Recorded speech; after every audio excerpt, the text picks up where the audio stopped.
The arrival of the human, the jungle of Gorakh was not silent. It breathed like a beast, thick with fog and danger. Every branch carried poison, and every shadow had teeth. The alien girl named Vetra moved through the thick vines with her squad, scanning the environment with glowing blue eyes. She was a young scout of the Zarelian people, trained for survival, tracking, and combat. But even she felt something was wrong, something deeper than danger, something watching them. They were 5 in total, armed with plasma spears and cloaked in heat-absorbing armor. Their mission was clear train in the deadliest part of the planet and return stronger. But as they reached the dried riverbed, all 5 of them froze, massive footprints, deep in the mud, fresh and unlike any animal. The records knew, "Something's hunting us," Vetra whispered, her voice shaking just slightly. The squad leader Joran waved them forward. Ignoring her words with a grunt, Vetra followed, but her senses screamed louder with each step. Birds, if they could be called, that went silent. The air smelled like copper and smoke, and even the wind had gone still. Then it happened. A thunderous crash from the trees, and the beast dropped. It was twice the size of any creature they had trained against, covered in black fur and armored scales, its mouth dripping with acid saliva. It charged without warning, slashing through the air with claws that could tear a tank. Joran shouted for formation, but panic spread faster than commands. One warrior was crushed under a falling tree, another screamed as he was dragged away. Vetra barely dodged a swipe and fell hard into the mud. Her weapon flying from her hands, she rolled, expecting death. But then came a sound, not from the beast, but from beyond it. A low voice, not loud, not angry, but firm. "Hey," it said. One word, but the beast froze. Its body trembled, and it slowly turned toward the sound. There, standing alone on a ledge, was a human. His clothes were torn, his face covered in dirt and blood. But his eyes were calm, unblinking, locked with the beast. The alien girl gasped. The creature took one step forward, then stopped. Its muscles flexed, nostrils flaring, but it didn't attack. The human stepped down slowly, never breaking eye contact. He didn't raise a weapon, didn't scream or run, he just stared. Vetra couldn't understand it. This beast had just killed her squad mates without effort. It feared nothing, obeyed no rule of nature, and yet now it was backing away, inch by inch, like a smaller predator meeting its superior. She had never seen anything like this. Even the Zarelian warlords couldn't tame beasts like this one. The human stopped beside her in the mud, crouched, and offered her a hand. "You okay?" he asked, his voice steady. Vetra stared at him in silence, then looked past him. The creature was already retreating into the jungle, beaten not by violence, but by something else. She took his hand without answering, still dazed. Once on her feet, she asked, What did you do to it?" The human wiped his forehead with a torn cloth and shrugged. "I didn't do anything," he said. "I just let it see me." They stood like that for a moment, alone in the muddy silence. The rest of her squad had either fled or died. Only she and this strange human remained. Vetra's pulse was racing, not from fear but from curiosity. This man had no armor, no advanced tech, no team. And yet the most dangerous predator in the jungle had bowed to him. He turned and began walking without saying a word. She followed without hesitation, not because she trusted him, but because she needed to understand him. The human didn't ask questions, didn't look back. He moved like he knew the jungle better than any map. Vetra realized this wasn't his first time surviving out here. He had scars, old and fresh, marks of battles no one had witnessed. She broke the silence. After a while, "You're not from here, are you?" He chuckled softly. "Definitely not. But you survived," she said, her voice quieter. "Longer than anyone should have." The human paused for a second and looked over his shoulder. "Survival isn't about strength," he replied. "It's about knowing what you are." Vetra didn't understand, not fully, but she could feel something deep in her chest like the first time she saw fire. There was more to this man than blood and bone. There was something primal, something that made even monsters hesitate. As the jungle swallowed their footsteps, she whispered to herself, "I think the beast recognized another predator, predators. Blood, the blood was still warm on the human skin. Thick, black liquid from the beast's body slowly ran down his arm. Vetra watched, frozen, as the human dipped his fingers into the creature's chest wound and smeared the blood across his bare chest like war paint. No fear in his movements, no trembling, no hesitation. Just cold instinct and silent understanding. The other Zarelian warriors didn't see the meaning. They whispered behind her back, calling him unstable, cursed, or worse. But Vetra couldn't stop watching him, not with fear, but something else she couldn't name. The human had no translator, no genetic enhancements, no neural link to speak their language. Still, somehow, the jungle listened to him more than it ever listened to her squad. The squad's leader, Joran, didn't hide his hatred. "He's dangerous," he spat, staring at the human as he sat quietly by the fire. "He attracts predators, and then plays with them. He doesn't belong with us," another added. "He'll get us all killed." Vetra stood beside the fire, silent.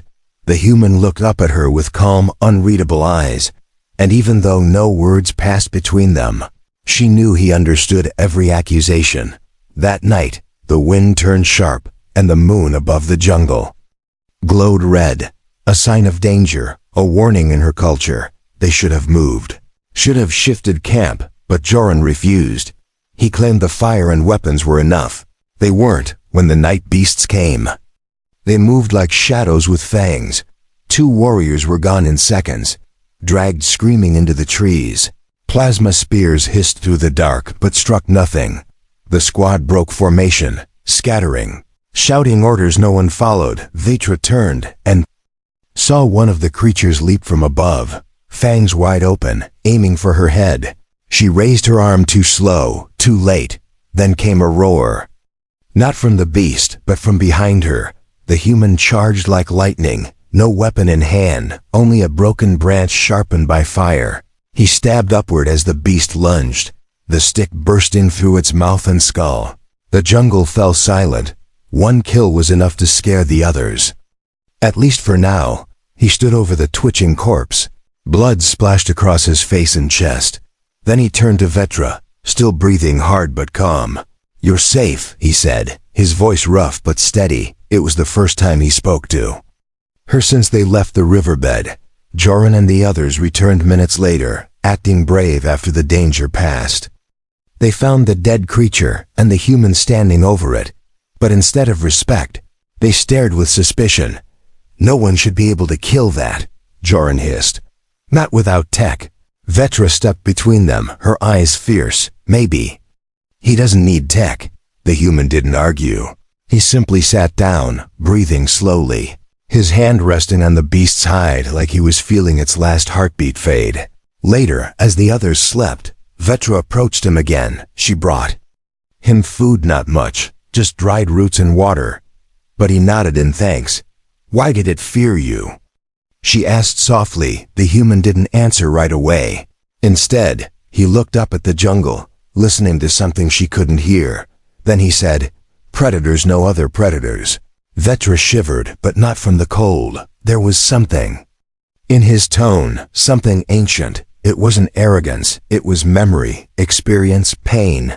He didn't speak of theory or training. He spoke like someone who had bled in the dark and learned to survive when no one else did. The next morning, Joran made his decision. "We leave him behind," he said to the group, loud enough for the human to hear. "He's not one of us, and we don't need his chaos." Vetra stood up, fists clenched. "He saved my life, and I won't risk more lives because of a freak accident." Joran barked, without warning. 2 soldiers approached the human with stun rods drawn. But he didn't resist. He let them tie his hands, let them push him toward a tree where they planned to leave him. Even as they mocked him, even as they spit near his feet, he didn't speak. He just looked at Vetra, and for a moment, she saw something in his eyes. Not fear, not hate, but patience, like a beast that knows the hunt isn't over yet. When the squad left, Vetra stayed behind for one last look. He was bound, blood-streaked, and silent. Yet she had never seen anything more dangerous. She whispered to herself, "You are not prey." And she walked away, but her steps were slow, her thoughts louder than ever. Something inside her had changed, and deep in the jungle, something else had begun to wake. The silent roar, asterisk, no one heard the roar, but everyone felt it, a deep pressure in the chest. Like something ancient was breathing just behind the trees.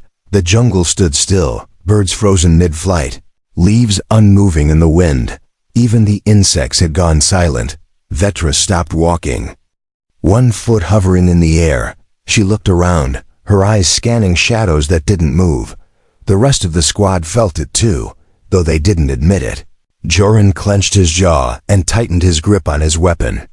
"It's just the jungle," he muttered, but his voice was thinner than usual. They had left the human behind 2 days ago, tied to a tree with no food, no water, and no mercy. It should have been over. But the silence around them said something else. It said the jungle was watching, and it wasn't watching them. That night, they made camp under the roots of a hollowed-out tree. Vetra didn't speak much. She kept her ears open, listening to the woods. Every hour she thought she heard a whisper, or a breath too close to be wind. And each time she looked, she saw nothing. But just before dawn, something changed. She woke to a low growl. Not loud, but steady. She looked up and saw the firelight flickering against something tall. It wasn't a beast, it was him, the human. Covered in scratches, rope burns across his wrists, dried blood on his face, but his eyes were alive, burning, steady. He had broken out on his own, without tools, without help, and now he stood above the squad's fire like a ghost made of bone and fury. The warriors grabbed their weapons. Half asleep, unprepared, Joran snarled, "How did you get here?" The human didn't answer. He just stared at the squad leader with those same calm eyes, the ones the jungle feared. Joran stepped forward and aimed his plasma gun at the human's chest. But before he could speak again, something happened. Another warrior dropped to his knees, trembling. His weapon clattered to the ground. His face pale. I can't breathe," he whispered, holding his chest. The human hadn't moved, hadn't said a word, but somehow something invisible had taken the air from the man's lungs. Vetra stood frozen, watching. She realized something terrifying and beautiful. The human didn't need to shout or strike to make others submit. His silence was louder than thunder. His gaze was heavier than a mountain. Joran stepped back, confused, his confidence cracking. You're nothing but a savage," he spat. The human finally spoke. Only 2 words, then fight. No one moved, no one even breathed. Joran's hand shook on the trigger, but he never fired. He knew what would happen if he did. Somehow, they all knew. Vetra stepped between them, raising a hand. "Enough," she said softly. "He's not here to kill." The human blinked and turned away, walking back into the jungle without another word. Vetra stared after him, heart pounding like a drum in her chest. That night, she didn't sleep. Her thoughts spun faster than the stars above. Why did he return? Why didn't he kill them? And why, despite everything, did she feel safer when he was near? In the morning, Joran gave new orders. "We leave this area," he said sharply, trying to act strong again. "No more delays. We reached the extraction point by dusk." But the jungle had changed, and Vetra knew it. As they packed up camp, she noticed something carved into a tree near the fire. A symbol, 2 circles, one inside the other. Like an eye. It wasn't Cerulean, and it wasn't from any human language either. It was something older, something primal. She touched it, feeling the grooves beneath her fingers. The bark felt cold, too cold for morning. And in her mind, she heard that same silent roar again, a pressure that promised power and danger. The squad moved on, but Vetra kept looking over her shoulder. Not in fear, but in hope. She hoped he was still following, still watching. Because something inside her had changed. She no longer wanted to survive this mission. She wanted to understand it, understand him, and in her heart, one thought returned again and again. The jungle listened to him. Now she was ready to listen too. Chains and shadows. The jungle didn't chain him. The jungle respected him, feared him, maybe even followed him. But it was the aliens, the ones who called themselves civilized, that did what beasts never dared. They tied the human's wrists with energy rope and dragged him through the dirt like a trophy. Even Vetra couldn't stop them this time. The squad had lost more warriors to unseen attackers, and the only one standing unscathed was the human. That made him a suspect, or worse, a symbol of what they didn't understand, and what they didn't understand, they punished. They took him to the ruins of an old research outpost hidden in the trees. Long abandoned, walls cracked and broken by roots and vines there. They chained him to a steel pillar using binding locks meant for armored beasts. Joran spat near his feet and growled, "Let's see how the jungle protects you now." But the human didn't respond. No struggle, no shouting, no begging. He just sat with his back against the cold pillar, staring at the dirt, as if the world had already played this game with him before. Vetra stood by the shadows, fists clenched. She knew this wasn't justice. It was fear wearing the mask of order. She remembered how he had saved her, how the beasts had bowed, and how her heart had raced not from terror but from something else. Night fell like a hammer. The jungle outside grew loud again, too loud. Cracking branches, deep growls, things circling the outpost. Joran ordered double watches, but even the guards were shaking. Then the lights died, not all at once, but one by one. Like candles blown out by unseen breath, the air turned thick, like breathing underwater, and from deep inside the forest came a sound, soft, rhythmic, unnatural, footsteps, but not from anything that walked with mercy. The squad readied their weapons. Forming a loose circle in the main chamber, Vetra rushed to the human, still chained and silent. She crouched beside him, whispering, "What's coming?" He looked up, and for the first time, she saw uncertainty in his eyes. Not fear, but recognition. "They're not hunting you," he said, voice low. "They're hunting me." A screech split the night as a shape slammed against the metal wall, then another, and another. Sharp claws scraped down the surface, testing it, finding weaknesses. One of the warriors panicked and fired into the dark, only to be pulled, screaming into the black by something with too many arms.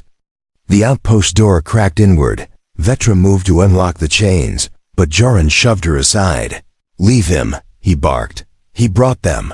She stood, eyes wide, voice shaking. "He's the only reason we're still breathing." Joran raised his weapon at her, but before he could speak, the door exploded inward. A creature of shadow and bone slammed into the chamber, tall as a ceiling and crawling like a spider. Joran fired first, and it shrieked, but it didn't fall. Another warrior fired, and it dropped, but two more took its place. The squad fell into chaos, screaming, running, dying. Vetra dove toward the pillar and slammed her blade into the binding lock. Sparks flew, but it cracked. The human's hands were free. He didn't waste a moment. He stood, grabbed a jagged metal bar, and turned toward the creatures. He moved like a storm. Not fast, but impossible to stop. He struck with brutal force, crushing skulls and snapping limbs. His eyes glowed with something more than rage, something primal.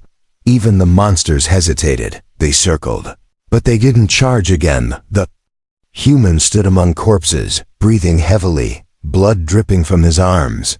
The jungle outside had gone quiet again. Vetra approached him slowly, her hands shaking. "You saved us," she whispered. "No," he said, pointing to the door. "Ended what I started years ago." She blinked, confused. "What do you mean?" He looked her in the eyes, and for the first time, she saw the truth. "These things hunted me when my ship crashed," he said. "They infected the jungle, twisted it. They remembered me." The others stood in silence, what remained of them. No one dared speak, not even Joran, who stared at the bodies like a child lost in a nightmare. The human didn't ask for thanks. He didn't smile. Didn't threaten. He simply walked out into the jungle again, free, and this time Vetra followed without being asked, because she knew now. He wasn't the one who didn't belong. They were. Eyes of the beast, asterisk, the jungle opened without sound. No birds called, no leaves rustled, not even the insects dared to speak. Vetra had walked through this part of Gorak 9 before during training missions, patrols, even survival drills, but this time, it felt like the ground itself was holding its breath. She wasn't alone anymore. The human walked beside her, his steps slow but certain. He didn't need maps, didn't ask for directions. He moved like someone who had bled into the roots of the jungle until it remembered him, and now, it seemed the jungle didn't just remember, it followed. Where are we going? Vetra asked, her voice barely above a whisper. The human didn't answer right away. He raised a hand instead and knelt down beside a pile of clawed tracks in the dirt, 3-toed deep, spaced wide. Not a pack hunter, something massive. It's near, he said calmly. Vetra's blood went cold. She recognized the shape of those tracks. They belonged to the Alpha, the oldest, most dangerous beast on the planet. The one even her people's hunters refused to chase, but the human didn't. Look afraid, he stood, eyes scanning the trees like he could see past the leaves. Vetra followed him deeper, vines slapping against her arms, sweat trickling down her spine. Hours passed in silence until the ground trembled. A single deep thump, then another. The trees shifted. Birds flew upward, and from behind the thick wall of roots eyes opened. It stood over 30 feet tall, covered in armored bone plates and long fur soaked in greenish sap. Its teeth were yellowed and cracked, each longer than her arm. The Alpha had arrived. Vetra took a step back, reaching for her weapon, but the human raised his hand again, this time toward her.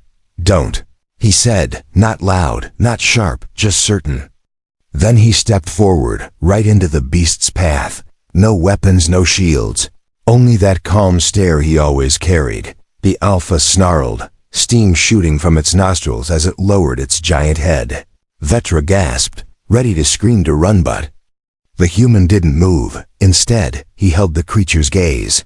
Seconds passed, then a full minute, and then something impossible happened.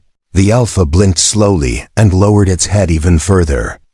It wasn't preparing to attack, it was submitting. Vetra dropped to her knees, breath gone from her lungs. She couldn't believe what she was seeing.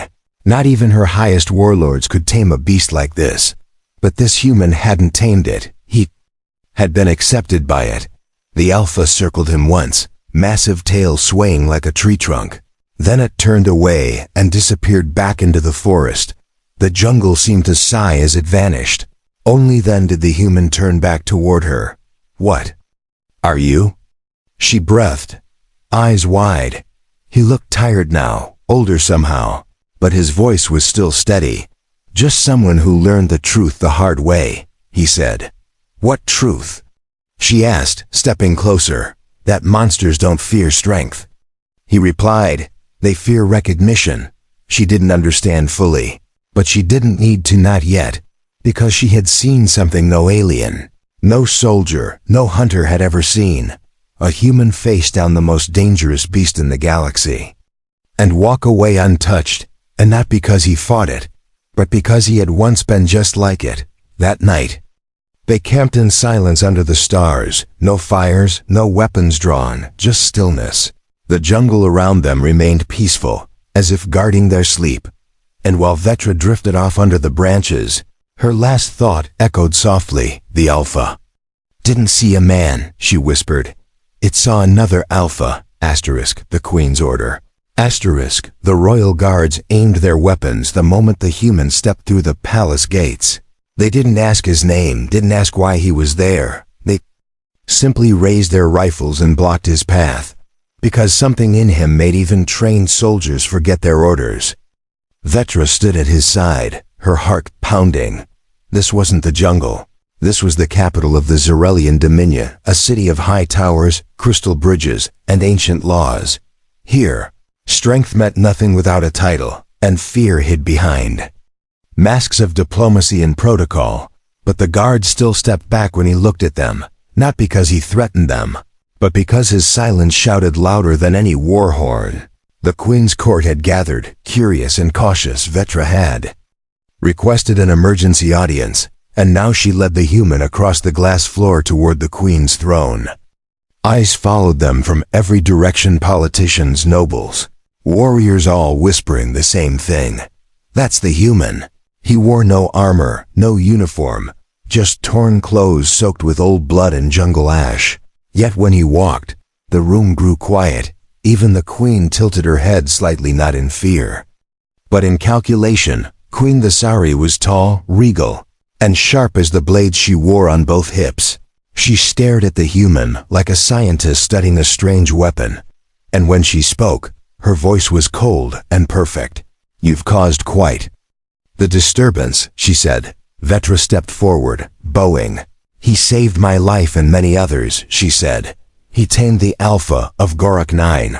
A laugh rose from the side chamber. One of the generals sneered. "No outsider controls the Alpha. Don't speak nonsense." But Vetra turned to the Queen, her voice rising. "I saw it with my own eyes." The Queen stood and walked slowly down the steps of her throne. She stopped just inches from the human, staring up into his face. "You don't kneel?" she asked. He didn't blink. "I don't bow to fear," he answered. Gasps echoed around the chamber. The Queen didn't flinch. Instead, she raised her hand and the guards moved instantly. Shackles clicked around the human's wrists in Kofar. Less than 2 seconds, the Queen turned to the crowd, voice sharp as a blade. "This creature is no savior," she declared. "He is a threat." Vetra stepped forward, eyes wide. "No, he protected us. He kept the jungle from consuming us." "He broke the laws of nature," the Queen replied. "That makes him dangerous." "But you don't understand what he is," Vetra argued, her voice trembling.